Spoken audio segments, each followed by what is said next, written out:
大家好，欢迎来到江峰世界。咱们今天先要把目光投向南北两个法庭。2026年4月的这几天，中国的商业版图和政治版图同时迎来了两场超级大地震，两个曾经不可一世、呼风唤雨的万亿级商业帝国，在5天内被双双推上了断头台。但是这两场行刑的观礼台上，却呈现出了极其诡异，堪称冰火两重天的奇葩景象。咱们先看南边，广东深圳中院，4月14日，恒大集团掌门人许家印当庭认罪悔罪。几乎就在他低头认罪的同一时间，新华社的通稿就像雪片一样飞向了全国。蔡奇手里捏着的国家级宣传机器火力全开，各大官媒、门户网站、短视频平台统一转发，大张旗鼓，恨不得拿个超大号的扩音喇叭在14亿中国老百姓的耳边循环播放。大家快来看啊，现在青天大老爷把这个资本家给办了。可是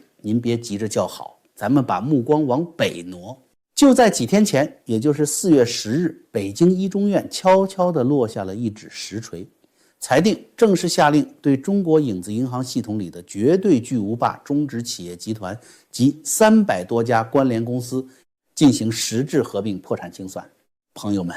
这背后可是15万名高净值投资者的血汗钱，是高达4000多亿人民币的惊天大窟窿。彭博社等海外主流财经媒体立刻把它放上了头条。可是您要是这个时候打开中国国内的网际网络媒体看看，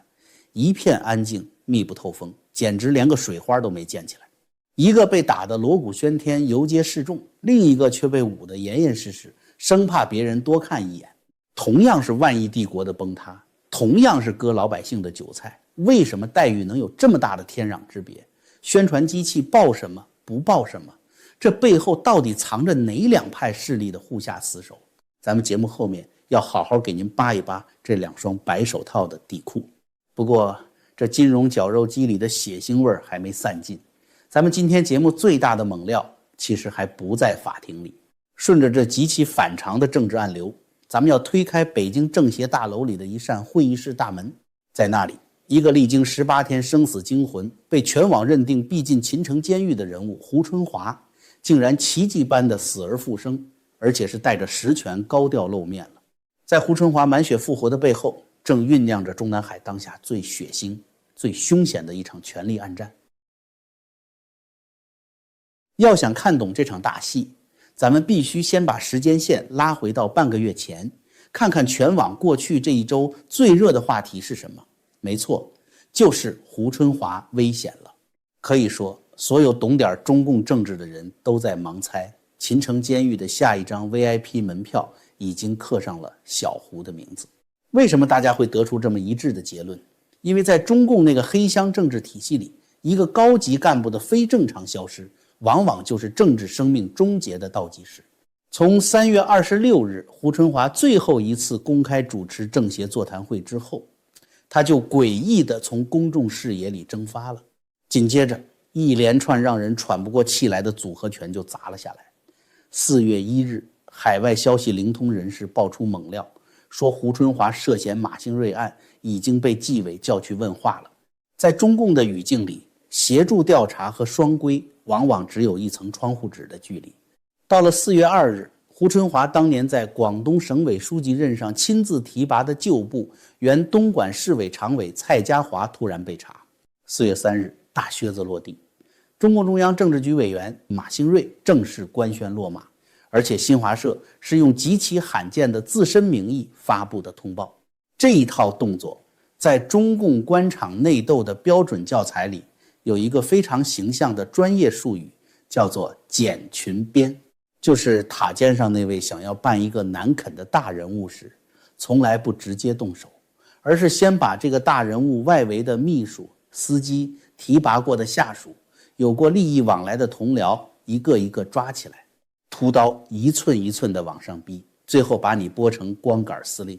而在这个过程中，最致命的毒药往往来自那些为了自保而疯狂撕咬的昔日下属。咱们以前节目就深度分析过，马兴瑞的大秘李光禄在进去之后开始乱咬人了，一口咬出了胡春华。大家想一想，咬出一个曾经的皇储，现任的副国级领导人，这绝对是李光禄这辈子能献上的最值钱的投名状。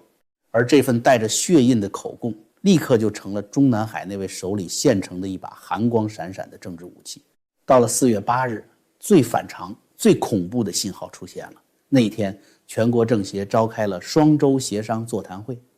这是政协非常重要的例行会议。但是，作为全国政协排名第2的副主席，胡春华缺席了。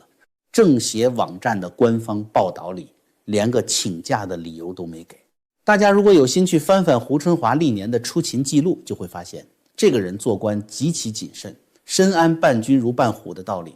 除了出国访问或者真的躺在医院里起不来，他绝对不敢缺席这种级别的政治活动。所有看着新闻联播的中共各级官僚心里都在打鼓。当年20大会议上，老领导胡锦涛被强行架出场外时，胡春华坐在位子上，手抱双臂，面如死灰的画面，大家还历历在目。现在这笔迟来的政治旧账终于要清算了，大家都以为小胡这次是真的要彻底告别政坛，去跟他的政治导师作伴了。可是剧情的走向往往比小说还要荒诞。当所有人都以为胡春华已经凉透了的时候，4月13日下午，北京的政协大楼里召开了一场名为14届全国政协党组第3轮专项巡视动员部署会的重要会议。当官方的文字通稿放出来的时候，很多政治观察家光是看着这白纸黑字都忍不住揉了揉眼睛，以为自己看错了。按照通稿里字里行间的排兵布阵、居中讲话，负责给整场会议定调子的是中央政治局委员、全国政协党组巡视工作领导小组组长石泰峰。在旁边负责主持会议、走过场程序的是全国政协副主席兼秘书长王东峰。而那个负责宣读第3轮专项巡视组长授权任职和任务分工决定的人，赫然就是那个因为马兴瑞落马而深陷生死漩涡，历经了18天惊魂动荡的胡春华。朋友们，这个细节太要命了。大家要知道，4月9日的时候，胡春华其实悄悄露过一面，他去参加了首都义务植树活动。但是那次露面在行家眼里叫做露面保平安，也就是在风口浪尖上出来拿个铁锹站个队跟大伙合个影，证明自己还没被抓进去。这种露面是被动的，毫无权利的。但4月13日这次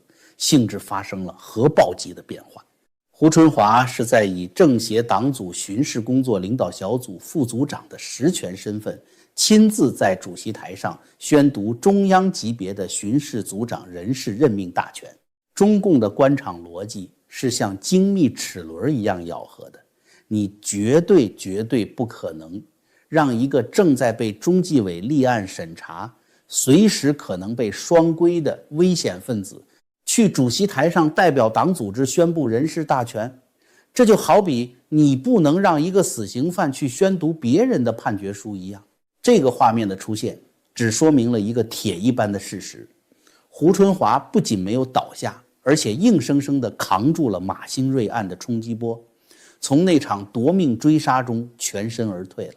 政治这东西有时候就是这么神奇，你消失了18天，惹得满城风雨，最后却毫发无损地走回了权力中心。这绝不是因为中南海那位突然大发慈悲心慈手软了，而是因为在胡春华的身后站着一个拥有足够分量的人，正在替他挡子弹。这个人是谁？答案就在会议室的正中央，那个亲自给这场会议定调子的人，石泰峰。石泰峰现在是个什么角色？江峰以前就多次讲过，在中共那个极其看重年龄和派系规矩的官僚机器里，石泰峰简直是一个艺术。他已经69岁了，完全打破了政治局7上8下的铁律潜规则，不仅没有退休，反而开启了坐火箭一般的升迁模式。他的政治根基其实在胡锦涛时代的团派系统和老干部阵营里，他在党内被视为一个既安全又不太红的技术官僚。但就是这样一个非习系人物，现在却手握重权。他接任了中央组织部部长，掌控了全党的人事升迁大权，他兼任了中央巡视工作领导小组副组长，手里握着能够审查百官不忠的纪律大棒。他还是党的建设工作领导小组副组长，成了党建的大总设计师。组织权、人事权、纪律权，这3把中共体制内最锋利的刀，现在奇迹般地完成了3位一体，全部握在了石泰峰这个非习家军人物的手里。他的实权甚至远远超过了当年鼎盛时期的政法沙皇周永康。大家想想，皇上会让一个不是自己绝对心腹的人掌握如此可怕的权力吗？当然不会。石泰峰能上位，根本不是塔尖上那位的恩赐，而是他被迫接受的党内共识。这是党内元老和各方反抗势力成功运作的一场非习系大反攻。在咱们继续深扒石泰峰的巡视大刀到底砍向谁之前，借此机会感谢大家一直以来对我们节目的厚爱。如果您想支持江峰，现在有一个非常好的机会。咱们的老朋友普瑞堂为了庆祝玄宝黑参全球销售10周年，正在举办盛大的感恩回馈活动。普瑞堂的黑参工艺精湛，是大家日常保养和馈赠亲友的顶级佳品。这次活动日期是3月28日到4月19日。活动期间购买任何普瑞堂商品都能享受2大超级优惠。第一，每满500美元就会送2颗原参，多买多送，上不封顶。第二，单笔消费满3000美元，不仅送您12颗原参，还要额外加赠1颗极其珍贵的特级黑参原参。请大家点击视频下方的链接进店选购，结账时千万别忘了输入江峰专属优惠码 GF， 就能立即享受全球包邮的福利。守护健康的同时，也是支持江峰。感谢各位，咱们马上回到中南海的这场血雨腥风。挡住攻击还只是第一步，最好的防守永远是进攻。咱们来看看石泰峰和胡春华在4月13日这场部署会上到底派出了巡视组去查谁。这4个被专项巡视的政协专门委员会简直就是一份精心准备的政治猎杀名单。第一个被盯上的是人口资源环境委员会，这个委员会的主任叫车俊。车俊是什么人？那可是正儿八经的枝江新军核心班底，是皇上当年在浙江当省委书记时一手栽培起来的铁杆亲信，后来更是接过了浙江省委书记的宝座。不仅如此，这个委员会里刚刚出了一件大丑闻，前副主任李薇薇在今年2月份刚刚被海南一中院判了无期徒刑，贪污受贿高达 1.17 个亿，案子才判完3个月，石泰峰的巡视组就带着尚方宝剑杀进了李薇薇待过的分党组。这说明什么？说明石泰峰认为浙江系在统战环保口的余毒根本没有清干净，这是借着反腐的名义直接拿着手术刀在皇上的嫡系大本营里挖肉啊。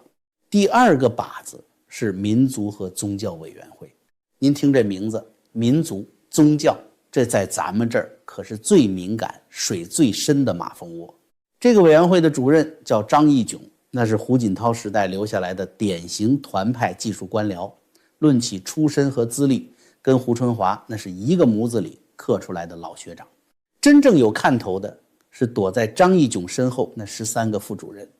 您把名单往后拉，赫然会看到一个响当当的名字，赵宗奇。这位是谁？那可是原解放军西部战区的司令员上将衔。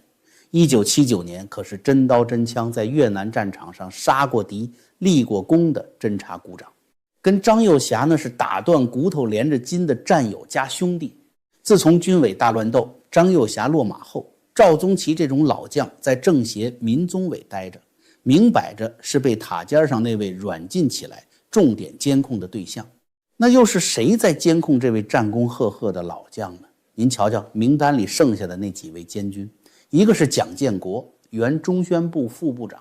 这位可是皇上在意识形态领域最得力的酷吏之一，专门负责整肃言论，查禁意见。他在民宗委当副主任，您觉得他是去念经的吗？他呢就是皇上钉在那里的一颗钉子，是负责盯着张义炯这些团派，盯着赵宗奇这些军头的1号政治特务。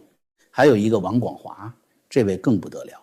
他现在的正职是自然资源部部长，是皇上内阁里的实权大臣。一个日理万机的部长非得在政协挂个副主任的职，这就是皇上派来占坑的监军，要把政协变成习家军的党组堡垒。所以石泰峰和胡春华这次的巡视刀，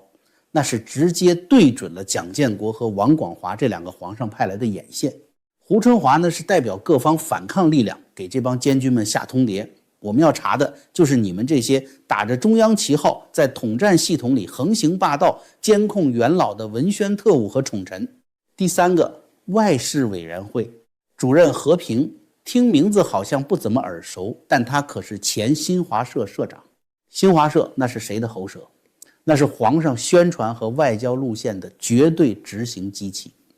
副主任里还有个刘结一，原国台办副主任，涉台事务的核心人物。眼下国际局势风云突变，川普封锁伊朗港口，中美贸易战随时可能因为关税问题再次引爆。在这个节骨眼上，石泰峰去查外事委，表面上是查工作，实际上是拿着放大镜在看。最诡异也最让人细思极恐的是第四个靶子，文化文史和学习委员会。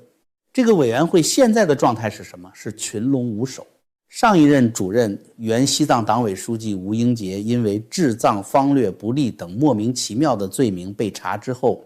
主任的位置就一直空着，空了1年多也没人补位。这就是一个巨大的权力真空地带。可是你看看这个群龙无首的班子里都有谁？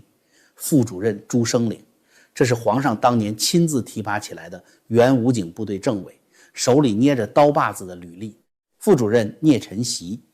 原广电总局局长，中宣部副部长，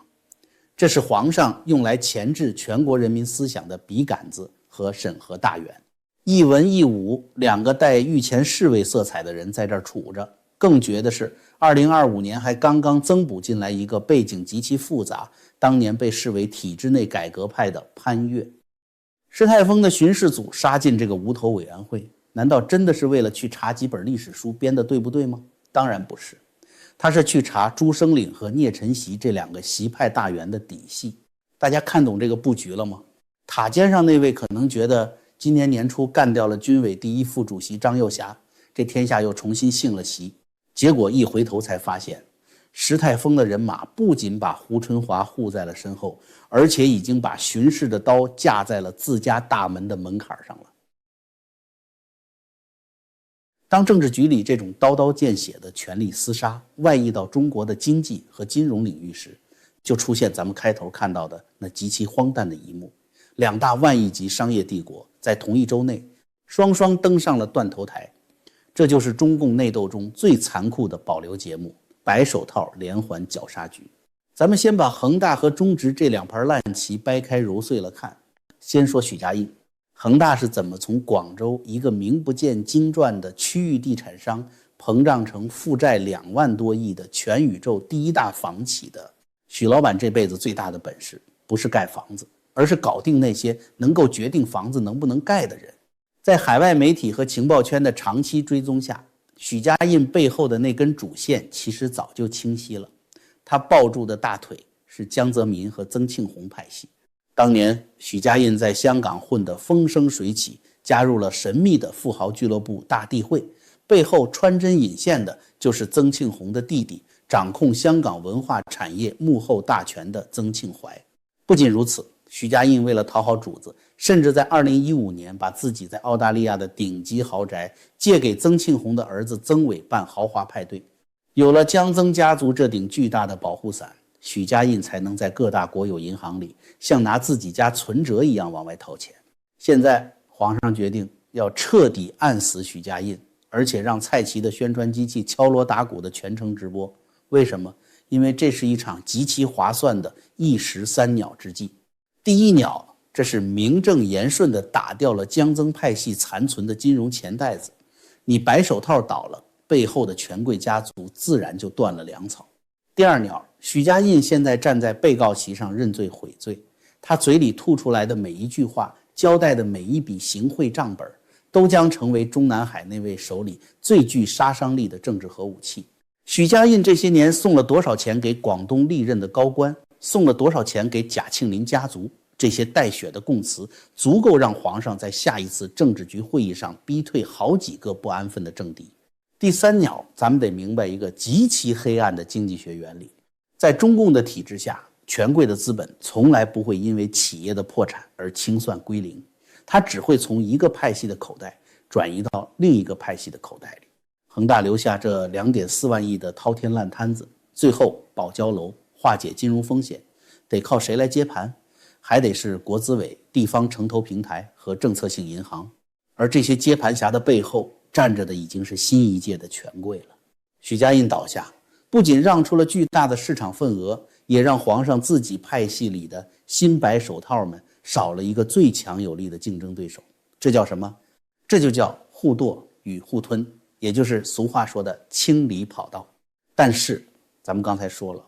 政治搏杀从来都是双向的，你能砍对立面的白手套，对立面一样能反击你的白手套。